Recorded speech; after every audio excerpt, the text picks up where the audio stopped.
Oluiwo kọ́ máa lé mi dànù, wọ́n lé mi dànù bí ọmọdé ni. Wọ́n ní tójú akátá bá léwó ẹnu adìẹ kó lè ka ti gbọ́. Àtìgbà yẹn ni mo ti mọ̀ wọn ara mi pé ẹ̀yin lẹ́ni kí tí bá tún lọ kí Olúwo lẹ́yìn tó bá tún ṣe bó ṣe wù ú, ṣùgbọ́n àgbà máa ń gbà náà ni. Ìṣe gbogbo ọba náà ló máa ń ṣe tèmi náà. Ọmọdé ni mo fi wà lórí ìtẹ́ àgbàlagbà. Olúwo mo kí yín o. Táwọn ọba méjì bá tẹ̀ ní gbólóhùn asọ̀, àwọn nǹkan táwọn máa ṣe ni láti pẹ̀tù sí àwọn méjèèjì kí rẹpọ̀ lè wà. Ó ní council of ọba. Ó gbọ́dọ̀ mọ̀ bóyá máa manage àwọn ọba state yẹn. But Ilé Ifẹ̀ tá a bá máa wò ń ṣọ̀rọ̀ 14,000 years. Ọdọọdún là ń ṣe Oòduà festival ní Ilé Ifẹ̀. Ilé Ifẹ̀ gangan ọbẹ̀ láti kọ́kọ́ lórúkọ lábẹ́ àsíá Oòduà.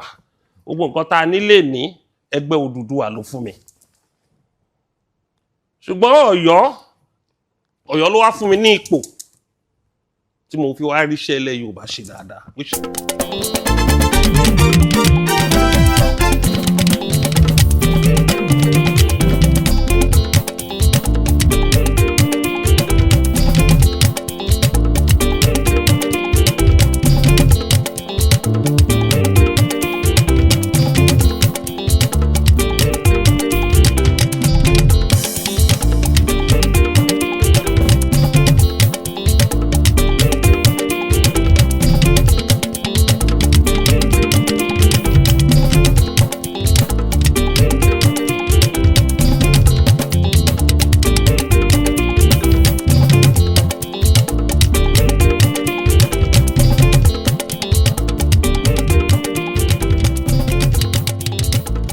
Ẹ kú dédé àsìkò yìí ní gbogbo ibikíbi tẹ́ bá ti láǹfààní láti máa wo ìkànnì yìí. Tó bá yẹ pé ìgbà kankan yín rèé tẹ́ máa darapọ̀ mọ́ ìkànnì yìí, ìkànnì Lovers Arena TV nìkànnì tí ẹ já sí yìí. Mo rọ̀ ọ́ bá mi subscribe sí ìwé ẹgbẹ́ rẹ ń ọ̀rẹ́ máa gbé kan níbẹ̀ táwọn olóògbé máa pè ní notification bell. Bá mi tẹ̀ tó bá ti tẹ̀ tán yóò gbọ́ option mẹ́ta kan wá, èyí tí ń bẹ lókè ohun tí ń ṣe option A, Li àti Li táwọn olóògbé máa pè ní option all. Ó ní kó bá mi tẹ̀ tó bá ti tẹ̀ tán yọ̀ǹda rẹ̀ láìkì fídíò tó ń wò lọ́wọ́. Ó jẹ́ ìdùn ọkàn fún mi pẹ̀lú nǹkan tó ṣẹlẹ̀. Àwọn ṣe fèmí náà. Ìgbà kan láti bí nǹkan bí 4 or 5 years ago, ọ̀rẹ́ lómi lákàn máa sọ oríṣiríṣi ọ̀rọ̀. Á dẹ̀ máa wò. Wọ́n ní kí lọmọdé mọ̀ lọ́rọ̀.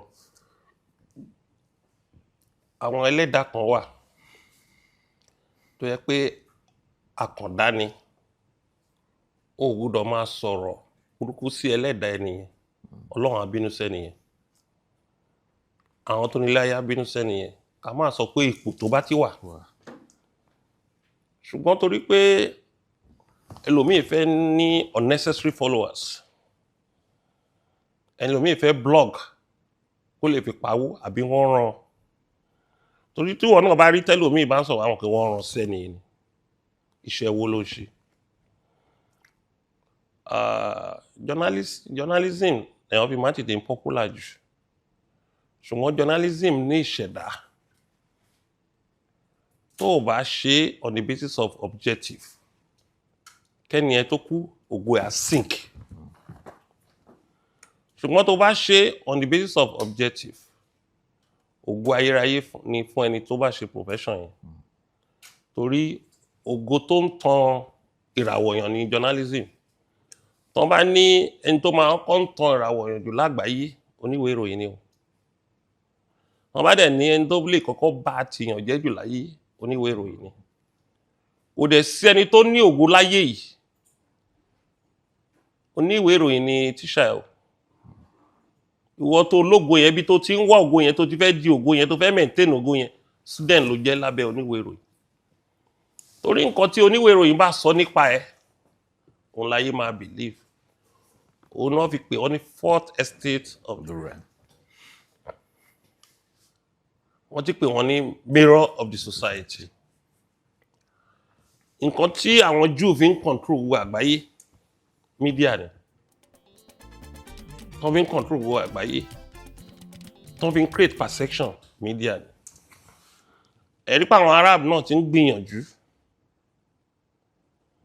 tẹ́ bá dẹ̀ rí olóṣèlú tó bá lágbára tí ò bá mọ media ń lò tí ò mọ media ń tame tí ò wà media friendly kò lè bá òṣèlú yẹn débi kankan tó bá tiẹ̀ jẹ́ lóòótọ́ àlọ́ á lọ àbọ̀ á bọ̀ o but ó ṣe ni láàánú pé àwọn Yorùbá gangan ní olówó ọ̀sìtìjù ní bloggers ń sìn kí wọ́n á ń ṣe Yíbò ìṣàwùsá àwọn Yíbò ń ṣe tiwọn o but orí òṣèlú ni wọ́n máa ń ṣe tiwọn léjù but àwọn Yorùbá láti máa block ọba pé ọba fẹ́yàwó ìyàwó bá ṣe kan kí Yorùbá máa sọ pé ọmọ tí ọba bí pé wọ́n gbé wọlé ni pé kì í ṣe ọmọ ọba kí wọ́n á ṣe ọba kékeré ọba ńlá wọ́n ní tójú akátá bá léwó ẹnu adìẹ kó lẹ́ẹ̀ka ti gbọ́ yìí ṣe gbogbo ọba náà ló máa ń ṣe tèmi náà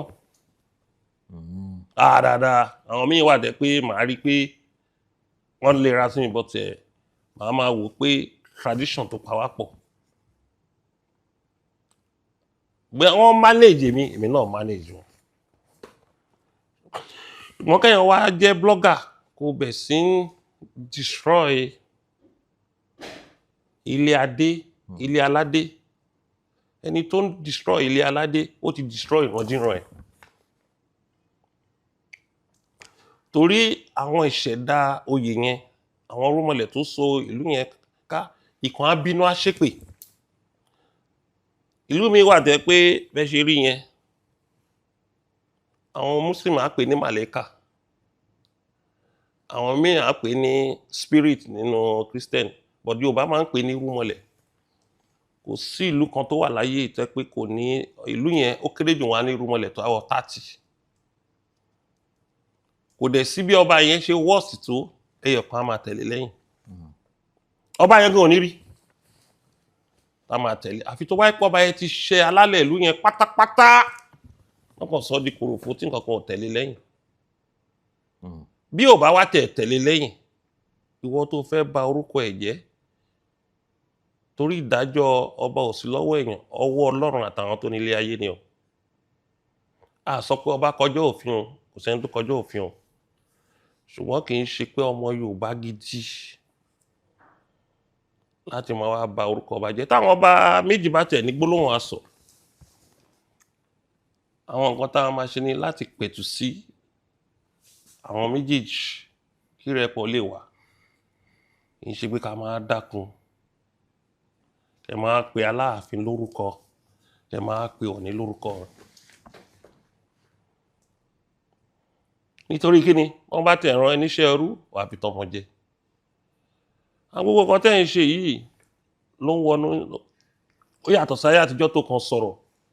tí wọ́n ní tètè discover ẹ̀ wọ́n bá ti Google báyìí àgbéjáde and bó o tẹ̀ wá yọ ó ti wà ní memory àwọn èèyàn o mọ nǹkan tó fẹ́ dà lọ́jọ́ iwájú àbọ̀mọ tó fẹ́ bí tó yẹ pé ó máa need ìlú yẹn tó máa ní ọmọ lágbájá tó destroy ọba wa tó destroy ọba ilẹ̀ Yorùbá ẹ má jẹ́ ó débẹ̀ o à ń fún yín ní example kan Professor Ọ̀nàbániró àwọn action group believe wípé ó wà lára àwọn tó testify against bàbá Awólọ́wọ̀ ó forúkọ bọ ọmọ yẹn láṣìírí o adájọ́ ni ó wá fẹ́ dé ipò chief justice orí ìpínlẹ̀ kan mi ní dárúkọ ẹ̀ and ọmọ yẹn dẹ̀ ṣe dáadáa fún June 12 ó give nígbà tí ìjọba ológun wà ó give judgement pé wọn ò ní ráì láti annul June 12 mi ní dárúkọ ẹ̀ obìnrin dẹ̀ ni very brilliant judge but torí pé nǹkan tí bàbá ẹ̀ ti ṣe against bàbá Awólọ́wọ̀ ó deny ẹ̀ ní chief justice of that state mi ní dárúkọ state yẹn wọ́n ní igba orókè ń fọ́ ọmọ níkà ajére ìkà àìmọye tójú wa máa rí a kàn máa mójú kúrò ní tó bá jẹ́ olóṣèlú ilé máa sọ níwọ̀nba ṣùgbọ́n ọ̀rọ̀ ọba èèyàn gbọ́dọ̀ wà careful, extraordinary careful. Ṣé Bọ́lá Ìgè nígbà tó wà láyé ẹ̀ Ọlọ́run fọ̀run kẹ́ ó ní gọ́vnà tó fẹ́ rule state conveniently ó gbọ́dọ̀ manage organs mẹ́ta. Ó ní council of ọba ó gbọ́dọ̀ mọ̀ bóyá máa manage àwọn ọba state yẹn. Ó ní èkejì state house of assembly. Ìkẹta ni judiciary. Tí kan bá ti mẹ́hẹ wàhálà ti bẹ̀rẹ̀ sí gọ́vnà yẹn. Ó ní ètò wà le jù ní àwọn ọba.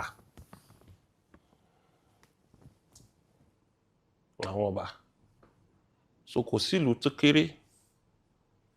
tí wọn ò ní fi ọwọ́ tí ọba ti bẹ̀ wọ́. So ọ̀pọ̀lọpọ̀ àwọn blogger ó dàbí ẹni tó ń finá ṣeré tákàn dórí social media. Ẹlòmíì ò tẹ̀ wá ṣe blogger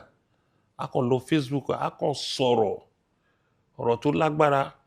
àwọn ìṣẹ̀dá oyè yẹn wá kàn rọ́ ìpèlú ọmọdé búroko bójú ẹ̀yìn ìṣẹ́ ọjọ́ ni olúwéré máa ń jà.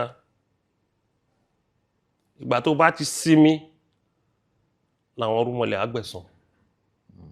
So mo fi àsìkò yìí pàrọwà fún àwọn bloggers wa àtàwọn tó ń comment àwọn tó comment yẹn tẹ worse ṣebí parasite ní mí inú wọn parasite ní mí inú wọn kálukú gbàgbọ́n ní idea ẹlòmíì wà gan tó tẹ̀ pé kò ní lórúkọ ẹ̀ ṣùgbọ́n wọn tó ní platform ìwọ ni ò ní ṣe ààyè ìsọkúsọlẹ̀ wọn tó comment yẹn èmi ò ní lárí tó bá rí ẹni tó comment tó rò pé ó jẹ́ èèyàn rádaràda lórí ládùúgbò but wọ́n tó ti lè ní media platform personality nìyẹn tó dẹ̀ ti lórúkọ tó ti ní viewers tó bá post nǹkan tó ti ní 50,000 100,000 personality nìyẹn láyé tiẹ̀ stakeholder nìyẹn láàrin àwọn media practitioners. So wọ́n lò ní jẹ́ kí wọ́n lo platform anyhow tó bá tiẹ̀ rí nǹkan tó kù díẹ̀ káàtó wàá mọ̀ bóyá máa balance torí èní ikọ́ torí ọ̀la ni àwọn ọba yẹn ò ní wà àwọn tó ń comment o mílíọ̀nù náà fẹ́ wò ní comment ó lè wọ bí 8,000 but ìwọ tó post kìíní yẹn àbí ìwọ tó gbé kìíní yẹn sórí platform yẹn òun náà máa wò òun làwọn rúmọlẹ̀ ẹ̀dẹ̀ máa kọ́ wò kékeré làwọn tó ń sọ̀rọ̀ yìí àwọn ọ̀dálẹ̀ fẹsẹ̀fẹ́ làwọn yẹn so ìgbà míì wà ó ní fi platform judge torí wọ́n ti ń ra àwọn èèyàn àwọn olóṣèlú ti ń fún àwọn kan salary 20,000 30,000 bíi 500 pé lọ máa bá búyàn nínú comment section ṣàṣà ni olóṣèlú tí ò ní àwọn tó ń sanwó yẹn fún so kí ìgbà míì tó bá ń fi comment in judge àwọn higher political commentaries ní tẹ́pọ́n dà wọ́n fún wọn ní salary iṣẹ́ ọwọ́ wọn náà ṣe tó ń bá post nǹkan ní Punch major newspapers Vanguard Guardian àwọn major newspapers yẹn wọ́n ti ní àwọn kan tó monitor ẹ̀ tó bá ti against interest ẹni tó ń sanwó fún yẹn ẹni yẹn ò bá sọ̀rọ̀ tó dá wọn máa bú ni àwọn oníjàgbára míì dẹ̀ ń ṣe wọ́n bá sọ̀rọ̀ tí wọ́n bá sọ̀rọ̀ sí ẹni tó jẹ́ èèyàn tí wọ́n máa bú wọ́n dẹ̀ máa hail ẹ̀ so ìyẹn gbà míì ẹ̀ máa fi sí 50-50 but platform tó gbé jáde oníkà máa wò àwọn kan kò sí nǹkan tó wọ́n sọ lé ní nǹkan bíi 3 years about me gbogbo náà wà báyìí wọ́n bá oríṣiríṣi irọ́ gbogbo náà wà báyìí wọ́n ní tí irọ́ bá pẹ́ lógún ọdún ọjọ́ kan lòdòdó àbá ìwọ tó bá rò pé o lè lo media platform láti fi mold opinion in wrong way ọlọ́run wá sọ fún ẹ wípé ìwọ ṣe tiẹ̀ máa wá padà wá bẹ́ẹ̀ so mo appeal sí wọn torí ìtàn dálẹ̀ nílẹ̀ Yorùbá especially bloggers àwọn terrestrial media kìíní wọ́n wà careful torí wọ́n má bàa sue wọn torí àwọn yẹn ní base. But social media ò tí ní regulation. Apart from regulation ọ̀pọ̀lọpọ̀ wọn ò ní base ẹlòmíì ò sí Nàìjíríà. Bẹ́ẹ̀. Ẹ bá ń sùn ẹ̀ kò ní wá. Kò sí bẹ́ẹ̀ ṣe fẹ́ serve. Kò sí bẹ́ẹ̀ ṣe serve. Ó kàn mọ̀ pé tóun bá wọ bíbá anything English ṣẹlẹ̀ ni. Èmi máa yọ wọlé gan wọn ní mọ̀. Àwọn míì wà ń bíbá gan tó yẹ pé wọn ní ground. Àwọn míì tó yẹ pé personal commentator ni wọ́n orí Facebook wọn náà máa ṣe sí. O gbọ́dọ̀ wà careful. Kì í ṣe orí ọ̀rọ̀ Yorùbá nìkan ọ̀rọ̀ ọba nìkan lórí ọ̀rọ̀ ilẹ̀ Yorùbá ní ìtẹ̀síwájú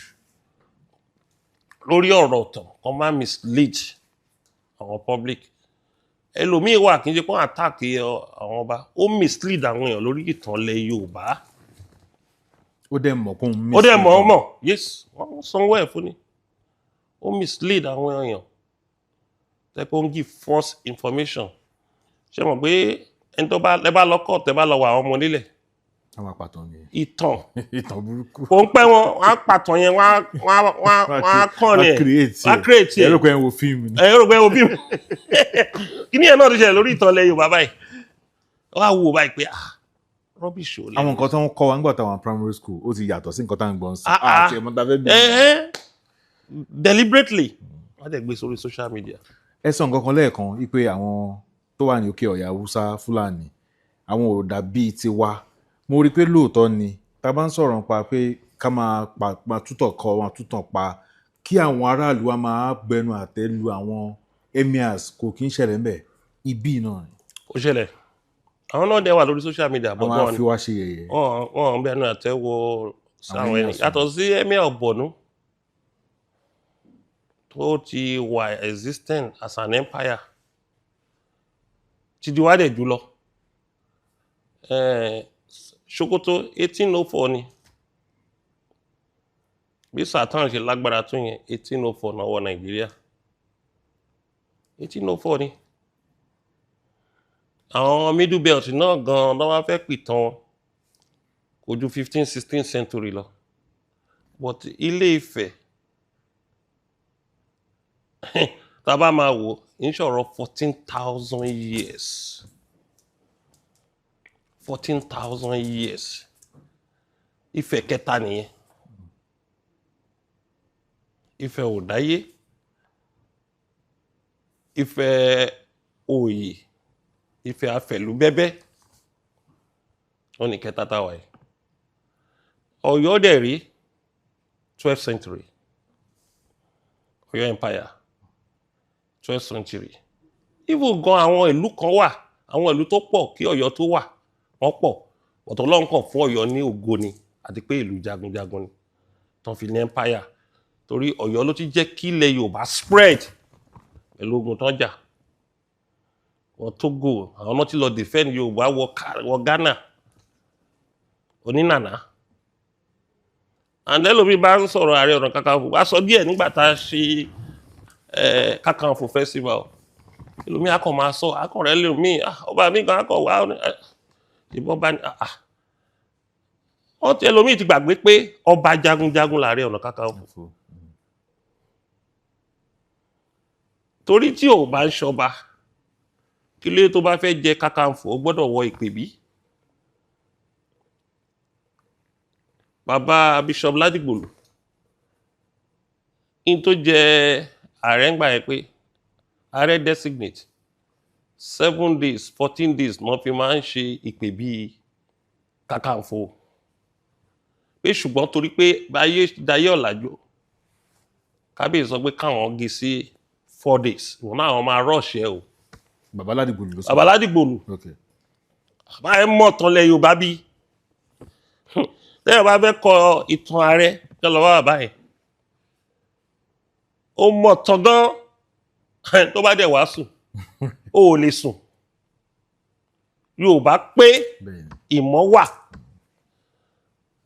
ó dẹ̀ mọ̀ tán yọ gan gbàdúrà bá Aláàfin àná wà lórí oyè tí bàbá Aláàfin bá kọ lẹ́tà tán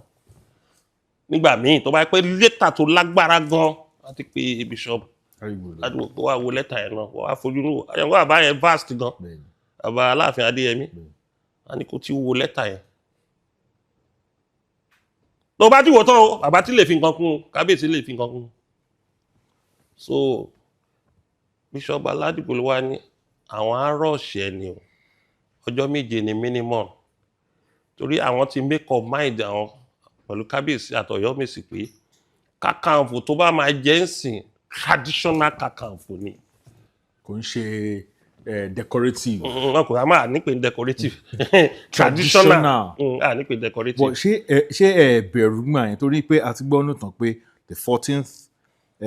Kakanfò wípé ó jagunjagun ní òwò bógun lọ that's Chief MK Abiola. Bàbá Ládòkè Samuel Ládòkè Akíntọ́lá 13th Ààrẹ Ọ̀nà Kakanfò àti pé bí àwọn Ààrẹ Ọ̀nà Kakanfò ṣe wá pé in fact pé wọ́n ṣe ń wá pé ogun ṣẹ́rù ò bà yín pé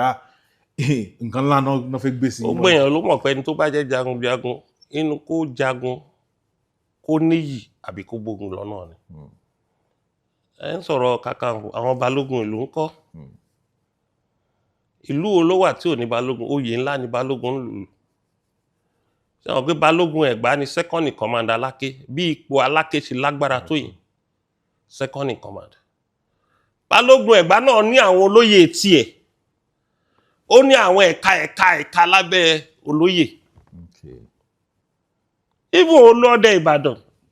ó ní olóyè tiẹ̀ ó ní council tiẹ̀ Olóòdẹ Ìbàdàn.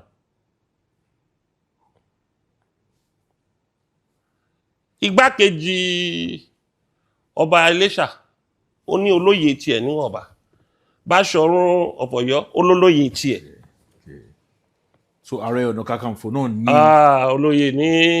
nígbà ayé àtijọ́ gan 72 náà pé ta máa sọ pé ayé tó ti lajú báyìí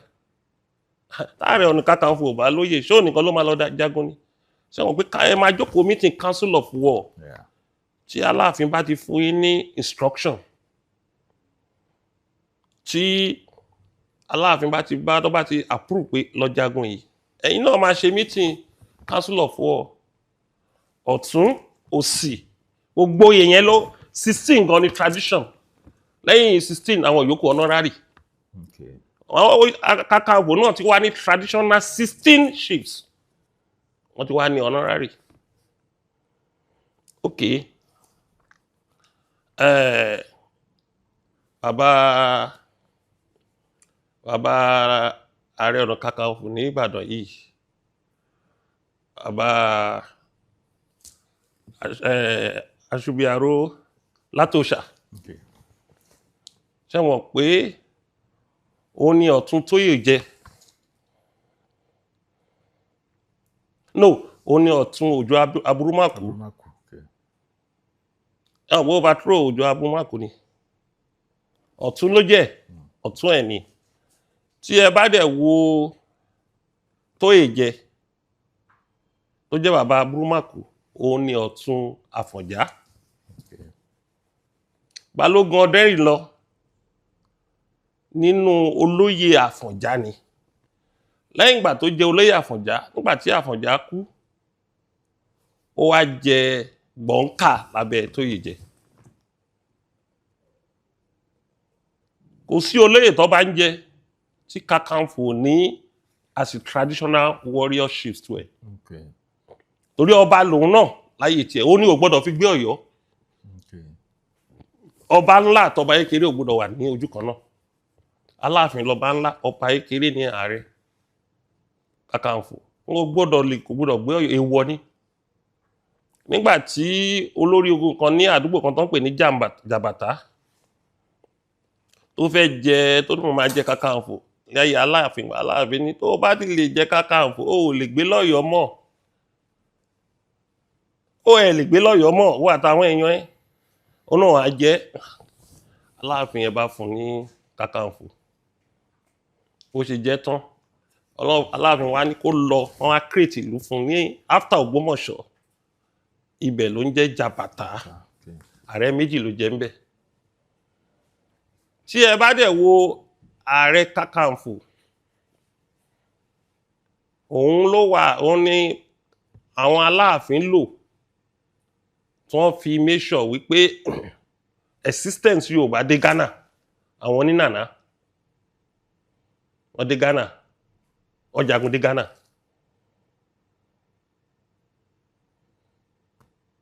So gbogbo ẹ̀ la list nígbà tá a fi Ọdún Kakanfò yẹn lómi ìdákọ̀ wò pé kí ló ń kéré kí ló ń póyè ilẹ̀ fún kí ló ń pè kí ló ń pọ́nlé fún tí ẹ̀ bá tẹ̀ tí gbogbo nǹkan ò bá tẹ̀ wá yé yín 14 Ààrẹ Ọ̀nà Kakanfò tó jẹ́ àbáwá Ààrẹ Moshood Abiola democracy ta nílé ní òun ló fi ẹ̀mí ẹ̀ lẹ̀ kò sí Kakanfò kò sí Ààrẹ Kakanfò tó jẹ tí ò ní àmì ní ìlú Nàìjíríà even lágbàáyé òun ló fẹ̀mí ara ẹ̀ lẹ̀ even 13th náà fẹ̀mí lẹ̀ ó fẹ̀mí lẹ̀ náà ni ọ̀pá náà ni wọ́n ti bàbá Abiola MKO Abiola ó fi ẹ̀mí ara ẹ̀ lẹ̀ ó ní ẹ máa gbé mandate fún un tẹ́ ẹ bá gbé fún un wọn ní lọ so gbà tán wá rí wọn ti pa bí àwọn world power yìí sọ pé Abdulsalam ò gbọ́dọ̀ pẹ́ lórí oyè ó gbọ́dọ̀ lójú 9 months lọ ó pẹ́ jù 10 months ó gbéjọba yẹn fún alágbádá tí ò bá fi ẹ̀mí ara ẹ̀ lẹ̀ military ní ò bá yìí máa rúùlù àbáyé so tẹ́ni kan bá dé ní kílẹ̀ ń pọ́nlé fún lọ́jọ́ kan fún sacrifice ni èmi kan tí mo jẹ́ náà ẹ wo àwọn kan tí mo sọ èyí tí mi ò rántí lọ́pọ̀ ju Ààrẹ Ọ̀nà Kakanfò kan wà tó ń pè ní Ọ̀yálàbí àbí Ọ̀yábí tí Ọ̀yábí ò bá lọ tí Aláàfin Abíọ́dún ò bá lọ pé Ọ̀yábí ní Benin Republic ní tó ń pè ní Ìkòyí lélẹ̀ ni àwọn ìran Báṣọ̀run Gáà ni ò bá máa jọba Ọ̀yọ́ torí Báṣọ̀run Gáà ti ṣe nǹkan tí ò dá fún àwọn Aláàfin mẹ́rin àfẹ́ sọ nǹkan tó ṣe ó ti ṣe nǹkan tí ò dá fún ọmọ Aláàfin kan obìnrin kò dẹ̀ sẹ́ni tó lè mú mọ́ ó rẹ̀ ti wá rú àwọn ọmọ ẹ̀ wọ́n ti dẹ ọ̀nà sílùú Ọ̀yọ́ Ọ̀yálàbí wọ́n ti máa ń pè ní Ọ̀yábí òun náà lọ pè tó wọ́n bá pé Ààrẹ Ọ̀nà Kakanfò kì í tójú bójú tí wọ́n bá pè àfi tó bá proposed tí wọ́n pè ó dẹ̀ wá ó dẹ̀ sọ fún kábíyèsí Aláàfin Abíọ́dún pé ẹ jẹ́ kó ń pa ìrandíran Gáà o tẹ́ ẹ̀ bá jẹ́ kó ń pa ìrandíran Gáà ọmọ kékeré Gáà tó ní òro ni o èyí tó jẹ́ àkọ́bí ọmọ Gáà tó lágbára jù ó náà ló máa fèsì ẹ̀ ó ní káwọn ọmọ ogun tó tẹ̀lé nǹkan fèsì àwọn yòókù ó nítorí ìyẹn gan ti lágbára ju Gáà lọ ó dẹ̀ fèsì ẹ̀ within 2 hours ó pa.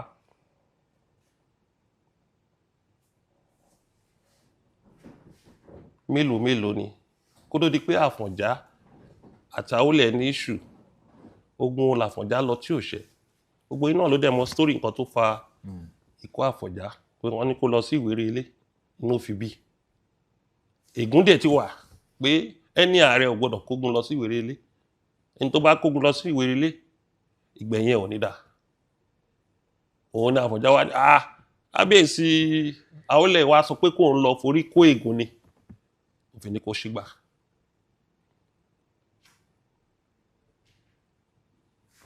ogun Kírìjí 16 years wọ́n fi jà látòṣà ló jà bó tiẹ̀ jẹ́ pé àdúgbò wa òun náà bá jà ń gbà yẹn ṣe mọ̀ pé àwa ti Èkìtì ìkan náà ni wá Èkìtì àti Oǹdó ìkan náà ni wá ọ̀nà mẹ́ta ni ilẹ̀ Yorùbá wà wọ́n ní alára ló lọ́gbọ́n ajérò ló nímọ̀ ọ̀rọ̀ ọ̀gùn léèlá ló mòye àwọn alára ní Lagos State àti Ogun State àwọn ajérò ní Èkìtì àti Oǹdó àwọn ọ̀rọ̀ ọ̀gùn léèlá àwọn ní Ọ̀yọ́ Ọ̀ṣun Kwara State Yorùbá speaking area Kwara State ẹ̀dẹ̀ máa wò tẹ́ bá ń ṣe politics àwọn Èkó àti Ògùn wọ́n mọ ọgbọ́n tó fi máa ń lé appointment tó wà ju ìsìn mọ́ gbogbo yín lọ́wọ́ wọ́n mọ ọgbọ́n wọ̀nyí tẹ́ bá wo Ọ̀yọ́ àti Ọ̀ṣun ní wọ́n máa ń fi òye wò nǹkan tẹ́ bá ń ṣe kan wá ní àìfàgbàfẹ́ nìkan kò jẹ́ káyé ogun òwe kan Ọ̀yọ́ àti Ọ̀ṣun wọ́n lè fi túmọ̀ igba ọ̀rọ̀ wọ́n máa ní àwọn ló kàwé tán ní ìmọ̀ Oǹdó àti Èkìtì ìwé ni bí Ọlọ́run ṣe pín Yorùbá sí ọ̀nà ọ̀nà mẹ́ta ọ̀nà mẹ́ta tọ́lọ́run fún wa yẹn òun ló jẹ́ kí Yorùbá wà unique torí gbogbo nǹkan tó gbé ilé ayé ró Ọlọ́run fún wa subtribe nílẹ̀ Yorùbá so ẹ wo ogun tí Ọ̀yálàbí jà òun náà ló lọ sí Ghana Ọ̀yálàbí ni o Ọ̀yálàbí ló jẹ́ kí Yorùbá sì máa exist ní Benin Republic òun ló jagun yẹn tó jẹ́ kọ́yìn máa exist àìjẹ́ bẹ́ẹ̀ wọn bá ti pa Ìkòyí ilé tó jẹ́ Port Novo wọn bá ti parẹ́ so tẹ́ bá dẹ̀ wo àwọn ààrẹ yòókù tẹ́ bá wo Kòkòrò Gọ̀ngàn tó jẹ́ ààrẹ àkọ́kọ́ ó jagun ogun Bàrìbá ló jàgbẹ̀yìn kò ju 20 years tó jagun yẹn tó kú ó ní ààrẹ àkọ́kọ́ Ọ̀yátọ́pẹ́ náà ó jagun náà ni so tán bá ní ikú ogun nípa kíkanjú ikú odò ní pòmìwẹ̀ òwe àti tó ti wà tẹ́lẹ̀ ni ẹni tó bá lọ ṣe òṣèlú tó bá fight fún president ogun náà ló lọ jà o torí kó tó di president bóyá àwọn tó ń sàsí lójúmọ́ ojú méjì lọ ọjọ́ tó bá di president àwọn èèyàn tó máa sàsí léde àwọ̀ 30 tí ò bá ta mọ́ra kò ní pẹ́ lórí oyè o àbí kó pẹ́ lórí oyè kó máa ṣe rádaràda kiri kó máa gbá ìsàn kiri ẹni tó bá lọ ṣe gọ́vnà náà ogun náà ló lọ jà o ó gbọ́dọ̀ ta mọ́ra wọ́n ní ilé ayé ogun ni bó bá lówó lọ́wọ́ náà àwọn general manager á sàsí ẹ àwọn tó wà ń bọ́ọ̀dù á sàsí ẹ àwọn kan á máa fi nǹkan tọ́núlá láti control ẹ tó bá ṣọ́ra gan ìyàwó tó nílé gan ó lè gbàbọ̀dé so ilé ayé ogun ni kì í ṣe Kakanfò nìkan ló ń jagun ilé ayé gan ogun ni and kò dẹ̀ sí Kakanfò ń dá jagun ìgbà tó kọ́ dóyè yẹn lẹ̀ wọ́n pín Yorùbá sọ́nà 4 ni wípé wọ́n wà lábẹ́ Kakanfò tí ogun bá fẹ́ ṣẹlẹ̀ náà Ọlọ́run má jẹ́ arógun Ọlọ́run má jẹ́ kógun wa Kakanfò lè dá jagun àpapọ̀ alágbára lẹ̀ Yorùbá ní Kakanfò àpapọ̀ ìwọ́dìbímú and ogun jíjà kì í ṣe physical nìkan o ogun inú ẹ̀mí gan ló máa ń cover 70% spiritual war wọ́n tó bá jẹ́ jagunjagun tó kàn ṣe gírígírí tó wà spiritual àgbá òfìfo ni ẹ́ o gbọ́dọ̀ mọ àpàdé o gbọ́dọ̀ mọ ète o gbọ́dọ̀ mọ ọ̀nà o gbọ́dọ̀ gbọ́n o gbọ́dọ̀ mọ ìgbà tí ó yẹ kó sọ̀rọ̀ o gbọ́dọ̀ mọ ìgbà tí ó yẹ kó sọ̀rọ̀ o gbọ́dọ̀ mọ ìgbà tó yẹ kó jáde o gbọ́dọ̀ mọ àwọn tó gbọ́dọ̀ bá ṣe o dẹ̀ gbọ́dọ̀ yẹ káwọn èèyàn mọ strength ẹ jù nǹkan tó bá dẹ̀ lè ṣe má sọ so òun ni ọ̀rọ̀ jagun ó dẹ̀ gbọ́dọ̀ ní àwọn certain contacts connections tó máa fi back kọ́sẹ̀ but tí ìran tó bá fẹ́ jagun fún tí ò bá ti ní kó tí wọ́n bá ti sọ pé kó lọ jagun tó bá lọ bẹ́ sógun yẹn wọ́n á fi ẹrú bọ ni o ẹni tó jẹ́ jagunjagun òun kọ́ lórí ìrọ̀rùn olọ́gàá o láàrin ọba olọ́gàá láàrin àwọn olóṣèlú olọ́gàá tí wọ́n bá sọ pé àsìkò tó kó lọ jagun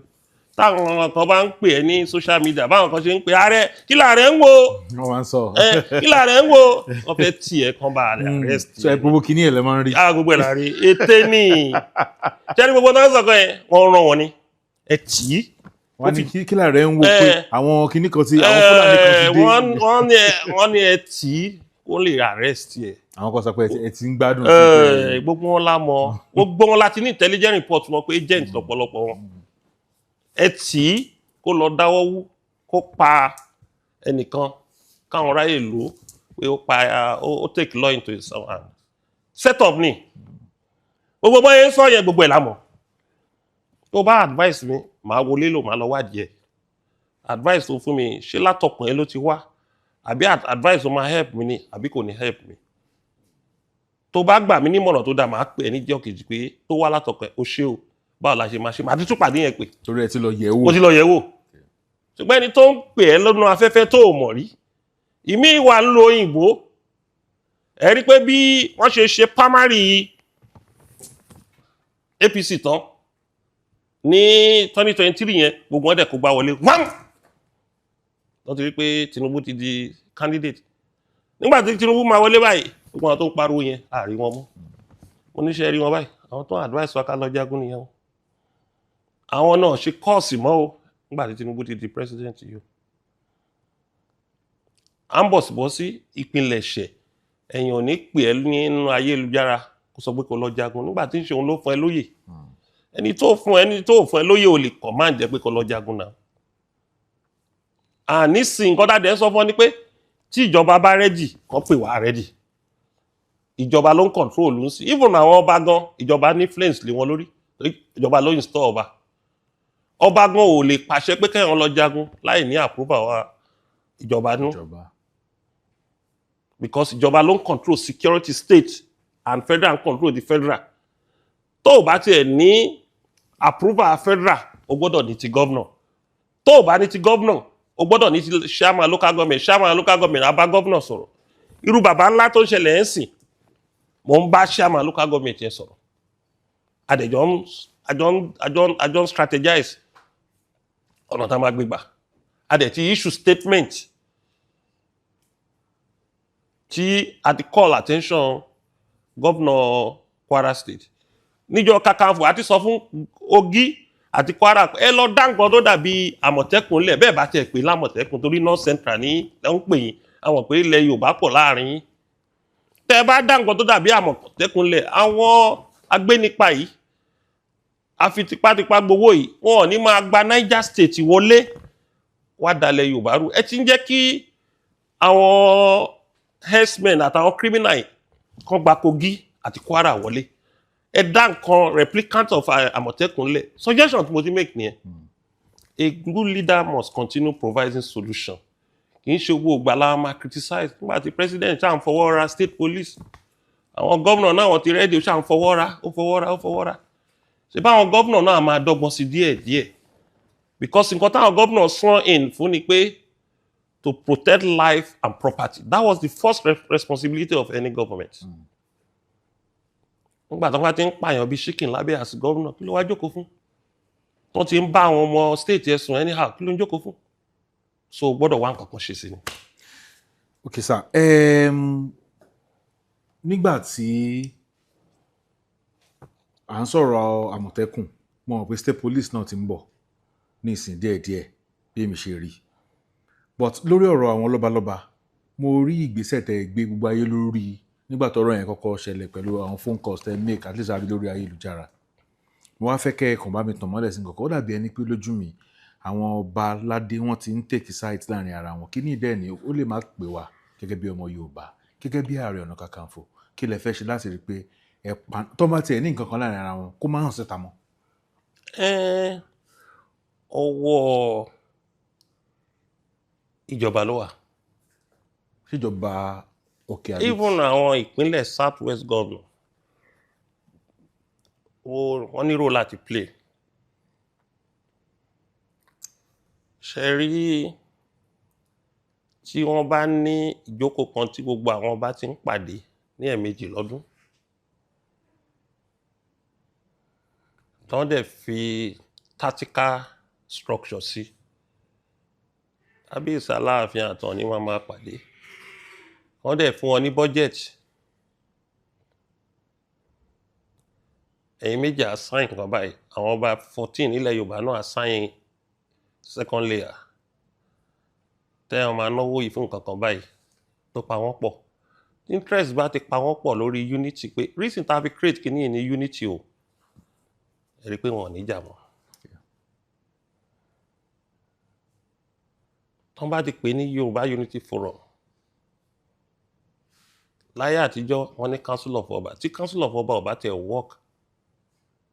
wọ́n pè ní Yorùbá Unitary Platform àwa gbéṣẹ́ fẹ́ ẹ̀yin náà ẹ̀ tí wà lọ unite àwọn subject tó wà nílẹ̀ Yorùbá ẹ rí i pé òṣèlú ò ní máa tú wa ká àwọn ọba yẹn lá máa waving. Bàbá ṣé nǹkan tẹ́ ń sọ ni wípé wọ́n ń jà torí ẹ sọ pé tí wọ́n bá fún wọn pé wọn ò ní jà mọ́. Kò sí ẹ̀dá alààyè kan tó bá wà tí ò ní jà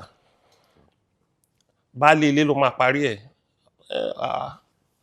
wọn náà abiyamọ ni ẹ̀ náà ó bá bímọ 5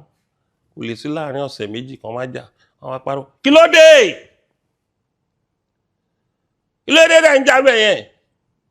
balẹ̀ ilé ló máa parí ẹ̀ ọba ẹ̀ mọ iye tó balẹ̀ Yorùbá jẹ́ ni almost 2,000 lọ́balẹ̀ Yorùbá so kò sígbà tí gbólóhùn asọ̀wọ̀ ní máa fẹ́ máa sí either in state level or in Yorùbá land àwọn gómìnà crisis resolution conflict resolution wọ́n gbọ́dọ̀ ní mechanism tó máa fi máa resolve ọ̀rọ̀ àárín wọn. Ẹ̀rí ti Ọ̀yọ́ state council of Ọba ẹ̀rí ti Ọ̀ṣun àìmọye state náà ní issue wà wọ́n manage ability to weather any storm ọ̀nà ń pè ní leadership èyí tó ṣẹlẹ̀ láàrin kábíyèsí Aláàfin àti kábíyèsí Ọ̀ọ̀ni kì í ṣe àkọ́kọ́ kì í ṣe kejì kì í ṣe kẹta o àwọn gọ́vnà tó lọ yẹn máa manage ẹ̀ ni o bọ̀ nǹkan tó wá jẹ́ kó fẹjú sí ni àwọn gbọ̀rọ̀mírò social media tẹ̀gbẹ́ gbà yẹn kò sí social media wọ́n bá ti sọ̀rọ̀ síra wọn nu pépà kínní kan wọ́n á pè wọ́n á parí ẹ̀ bọ̀ social media wá fẹ́ kínní ẹ̀ lójú kò wá jẹ́ kí àwọn èèyàn tó fẹ́ dá sí gan wọ́n sá sẹ́yìn ìtàn oríṣiríṣi ẹlòmíà ní Yorùbá wá Yáràbá kínní kan akọ máa wò kí ni gbogbo eléyìí social media ni ọ̀rọ̀ yẹn náà kì í ojú ọ̀rọ̀ tẹ́ pé àwọn aláṣẹ phone call àwọn ọba méjèèjì mo classify àwọn bíi bàbá wa torí ipò tán wà ipò bàbá ni ipò Ọ̀ọ̀ni àrólé Odùduwà orí ìtẹ́ Odùduwà bá náà jókòó sí ipò Aláàfin ipò empire ni 640 years 650 years ní empire Ọ̀yọ́ empire so ipò méjèèjì wà strategic mi ni ọmọ Yorùbá tó bá ń bù kanú méjèèjì yẹn kò mọ nǹkan tó ń ṣe ni lóòótọ́ o lè wá láti apá kan o dẹ̀ lè súnmọ́ apá kan kó dùn ẹ́ ṣùgbọ́n wàá jẹ́ kó dùn ẹ́ nú lára ni wàá máa bá wọn sọ̀rọ̀ ni tá a máa fi yanjú ẹ̀ ọ̀rọ̀ tó wà lẹ́sìn wọ́n ti yanjú ẹ̀ tactically ojú ọjọ́ kejì ẹni tó yẹ tán joyè sọ pé ọ̀kọ́lọ́mọ Oòduà náà fún un ọ̀rọ̀ yẹn ti yanjú bẹ́ẹ̀ yẹn wọ́n táwọn èèyàn bẹ̀ sí wá ń fẹ́ lójú wọ́n bẹ̀ sí ń fẹ́ lójú wọ́n fẹ́ lójú so irú wa táwa ti mọ̀ pé gbogbo bẹ̀ lájẹ̀ sí ọdọọdún là ń ṣe Oòduà festival ní Ilé Ifẹ̀ gangan ọbẹ̀ láti kọ́kọ́ lórúkọ lábẹ́ àsíá Oòduà